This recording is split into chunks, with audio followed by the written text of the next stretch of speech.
Students, today I will teach you about the poem Our Casuarina Tree, composed by Toru Dutt.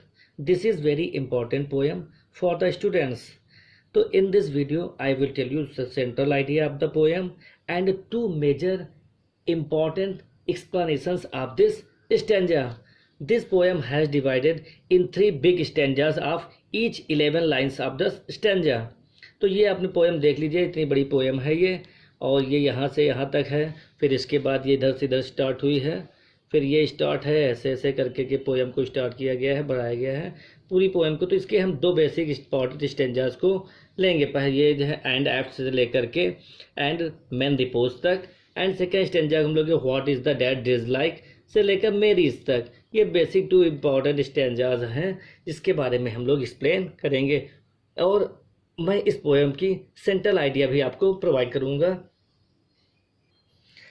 तो इस poem में poetess ने एक जंगली झाऊ के वृक्ष का वर्णन किया है। यह जो बिग ट्री था, बेरी ट्री था, कैजुआरिना ट्री था, वो पोएटेस को बहुत ही डियर था, बहुत ही प्रिय था, क्योंकि वो बचपन के साथियों की उसके स्मरण कराता है। अब वो बिग हो गई, यंग हो गई, मैच्योर हो चुकी है। तो अब वो जब प्रातः काल में मॉर्निंग के समय अपने घर की विंडोज़ को खोलती है तो वो वृक्ष को देख करके बहुत ही प्रसन्न होती है, क्योंकि मॉर्निंग में समय में वहाँ पर लाल पुष्प खिले होते हैं, बंदर बैठे होते हैं, चिड़िया कोकिलाज वहाँ पर एक दिन के आगमन का हेलिंग करती हैं, स्वागत करती हैं। और रात में वो बड़ा ट्री एक टेंट के लायक कार्य करता है, उसके नीचे गाय आदि जानवर आकर के बैठते हैं और रेस्ट करते हैं। तो ये ट्री पोएटेस को बहुत ही प्रिय है, बहुत ही डियर है। तो अब मैं पहले इस पोएम की सेंट्रल आइडिया पर आपके लिए चल रहा हूँ। तो the central idea of the poem our casuarina tree is, तो हम लोग सेंट्रल आइडिया के लिखेंगे। In this poem the poetess had describe the tall and beautiful casuarina tree. तो इस पोएम में जो पोएटेस टॉल और ब्यूटीफुल कैजुना ट्री के बारे में वर्णन करती है। She loves it very much, वो इसे बहुत प्यार करती है। एज सी हैज़ प्लेमेट्स खेल के साथियों के साथ, in the shade in this very tree, क्योंकि वो अपने साथियों के साथ इस पेड़ की छाया के नीचे खेली थी। सी प्रेजेस, वो प्रेज करती, प्रशंसा करती है। The side of the monkeys, praises प्रसन्नता को प्राप्त करती। Cows, water lilies and the sweet songs of the birds and बीज।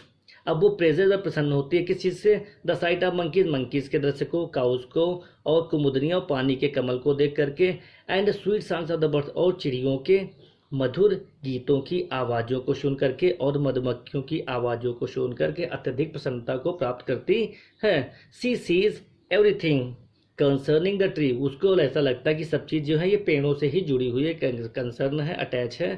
सी लाइक्स इस डीप रेड फ्लावर्स, वो इसके गहरे लाल रंग के फ्लावर्स को बहुत पसंद करती है। And sweet melody of the birds, और चिड़ियों की अत्यधिक सुंदर मधुमय आवाज़ को भी वो पसंद करती है। The kokilas welcome the very morning, और कोकिलाज क्या है? सुबह के समय, प्रातःकाल के समय एक दिन के आगमन का स्वागत करती हैं। The poetess feels that the tree also feels with her the sense of the grief of loss of her old dear ones. अब पोएटेस ये भी रियलाइज करती है कि वो एहसास करती है कि वो पेड़ उसी चीज़ों को याद कर रहा है जो चीज़ें वो उसके साथ प्राचीन समय पर उसके साथ उसके लोगों के साथ हुआ करती थी। वो भी उसी चीज़ों के बारे में सोच रहा है, सेंस एहसास कर रहा है, और उसको यह एहसास करके दुख भी हो रहा है, ग्रीफ है, थोड़ा सा वेदना भी उसके अंदर है। एट लास्ट अंत में, सी हियर्स, अंत में वो सुनती है, the mournful sound of its very, at last अंत में, she hears the mournful sound of this very tree. It seems that the tree is lamenting, अंत में वो एहसास करती है कि वृक्ष को भी एक मौनफुल अति करुण वेदना को बारे में सुनती, करुण वेदना को सुनती है। इट सीम्स, ऐसा प्रतीत होता है कि द ट्री इज लैमेंटिंग, कि पेड़ पश्चाताप कर रहा है। In fact the poetess has given a personal touch to the tree, ऐसा प्रति अंत में यह एहसास होता है कि पोएटेस ने इस वृक्ष को भी एक पर्सनल स्वयं का टच इसको प्रदान किया है। तो this is the central idea of the poem which is very important, you can write properly. Now I am coming to the first important stanza of the poem. Stanza of the poem is, peace कहाँ से था, and oft at night से dot dot dot man repose. These are the last 3 lines of the first stanza from the 9, 10, 11। तो first हम लोग reference लिखेंगे। Reference, these lines have been selected from the poem। Reference क्या थी, these lines have been selected from the poem, these lines has been taken from the poem। Poem का नाम our casual tree composed by तोरूदत्त, a Bengali writer. अब इसके बाद हम लोग आते हैं कॉन्टेक्स्ट पर। कॉन्टेक्स्ट जो इसमें बेसिक कॉन्सेप्ट है उसी को कॉन्टेक्स्ट को हम लोग सेट करके लिखेंगे। तो कॉन्टेक्स्ट में लिखा जाएगा, here the poetess describes the joy and play of her childhood days. She remembers her friends of that time with whom she played under the casuarina tree। That's why this tree is very dear to her। Context में यही है कि poetess जो है अपने साथियों के साथ बचपन में यहाँ खेली उसी चीज़ों को याद करती है, उस काजुना ट्री के बारे में, और क्योंकि ये पेड़ इसी चीज़ के कारण उसको बहुत ही ज़्यादा प्रिय है। अब हम लोग आते हैं एक्सप्लेनेशन पर। Explanation of the centre this stanza is explanation. In these lines the poetess says that casuarina tree has become dear to her soul. उसकी आत्मा को काजुना ट्री बहुत प्रिय हो चुका है। It is not because of its beauty and grandeur. उसकी सुंदरता और भव्यता के कारण ये ऐसा नहीं किया गया है, बल्कि it is dear to her because she passed her early childhood days under this tree. क्योंकि उसने बचपन के साथ ही इस वृक्ष के साथ, बचपन से ही इसके साथ खेला है, इसके साथ वो रही है और खेली पढ़ी लिखी है। नेक्स्ट लाइन पर हम लोग आते हैं। Hair the poetess तोरूदत्त describes her intense love for nature. Intense love, आंतरिक प्यार, जो उसका अंतर की गहराई से प्यार जो है उसे प्रकृति के प्रति है, वो उसको वो वर्णन कर रही है। We find a beautiful description of nature and her love for casuarina tree. The sweet melody of the songs of birds attracted her very much. वो उसके ब्यूटी जो है, सुंदरता को, वो सभी चीज़ों को उसको बहुत ही आकर्षित करते हैं। Much and these things provide her pleaser pleasure, और यही सभी चीज़ें उसको अत्यधिक आनंद को प्रदान करा देती हैं। The birds went on chirping all the day of its branches. इसकी पूरी शाखाओं पर चिड़िया दिन भर चिचिहाती हैं, चीची चीची करती रहती हैं। Some birds often, this is the chirping the sound of the birds. Some birds often, some birds क्या करते हैं, कुछ चिड़िया क्या करती है, used to sing the sweet songs and the whole garden was filled. The whole garden क्या होता था, whole garden was filled, the whole garden was filled with the melodious voice of their song. किसकी, चिड़ियों की song से वो पूरा garden क्या होता है, भर जाता है।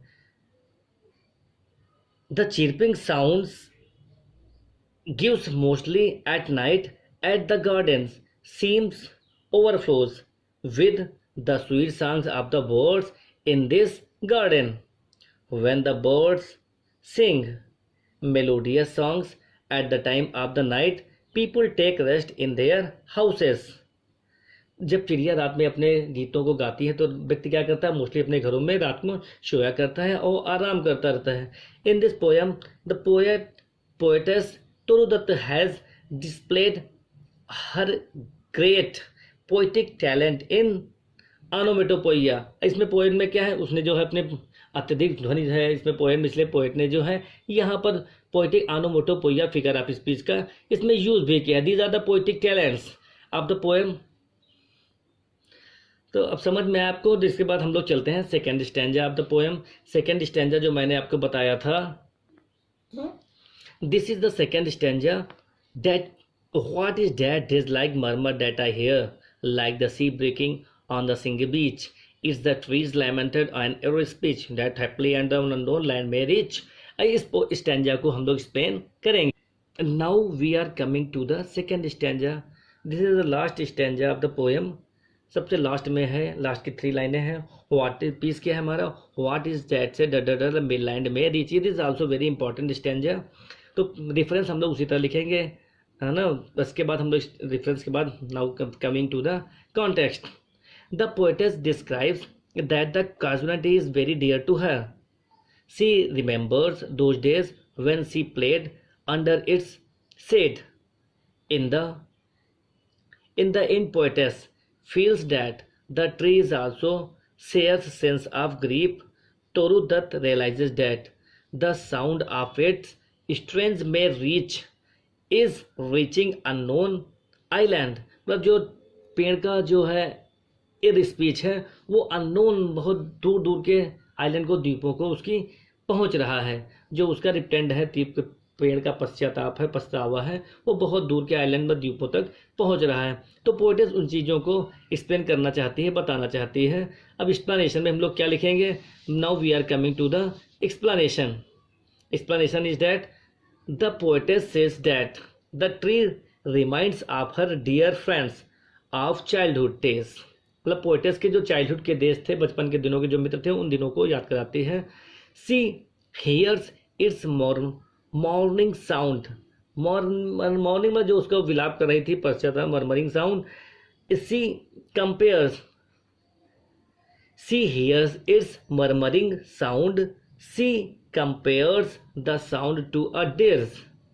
डिसलाइक एक हल्की हल्की आवाज के बारे में सुनती है. She realizes that the tree is lamenting. उसको ऐसा रियलाइज करती है, एहसास करती है कि पेड़ पश्चाताप कर रहा है. इट इज एक्सप्रेसिंग इट्स सारो. वो उसको दुख को प्रस्तुत कर रहा है. विच पोएटेस रियलाइजेज, जिसे पोएटेस रियलाइज कर लेती है. The poetess has developed emotional attachment. Emotional attachment with the casualty. उसका जो पर्सनल अटैचमेंट है वो किसके साथ होगा, कैजुअलिटी, इसलिए वो उसको रियलाइज कर ले रही है. Sitting in a lonely place she remembers her old companions with whom she used to play under the tree. अब वो उन दिनों को याद करें जब बचपन में पेड़ की अकेले बैठ करके, कि जब वो अपने साथियों के साथ यहाँ खेलती थी, उन दिनों को याद कर रही है. Old companions with whom she used to play under the tree. Those days will never come again. अब ये दिन दोबारा कभी नहीं आएंगे, पोएटेस ऐसा रियलाइज कर रही है. But their sweet memories are still fresh in her mind. लेकिन अभी भी उसके मस्तिष्क में वो मेमोरीज, याददाश्त अभी भी फ्रेश है, तरोताजा है. She gets impression that the tree is lamenting. वो ऐसा इंप्रेशन प्राप्त कर लेती है कि पेड़ जो है लैमेंट कर रहा है, पछता रहा है. The lament of the tree, the lament of the tree may reach the land about which we know nothing, which we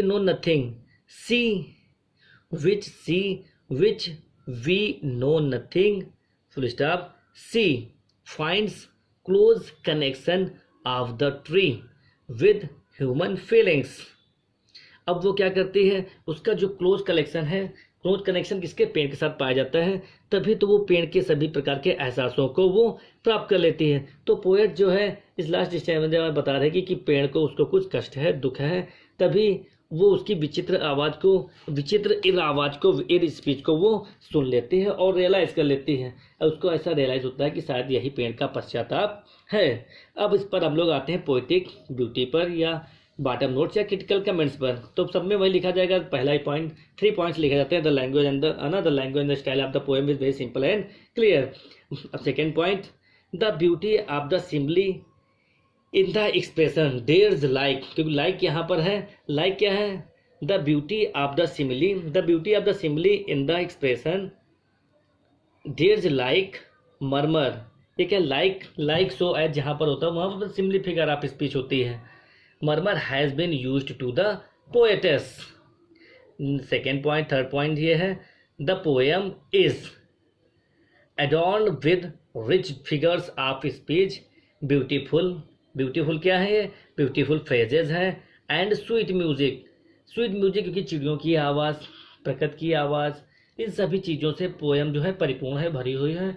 इसलिए पोइटेस को ये पोयम बहुत ही प्रिय है, उसको बहुत ही ज़्यादा प्रिय है। तो इन दो स्टैंजास के द्वारा एक्सप्लेनेशन और सेंट्रल आइडिया के द्वारा मैंने आपको पूरी पोयम का निचोड़ बता दिया है, कंप्लीट करा दिया है। इसे आप लिख लीजिए, रख लीजिए और नोट करके याद कर लीजिए। Thanks for watching.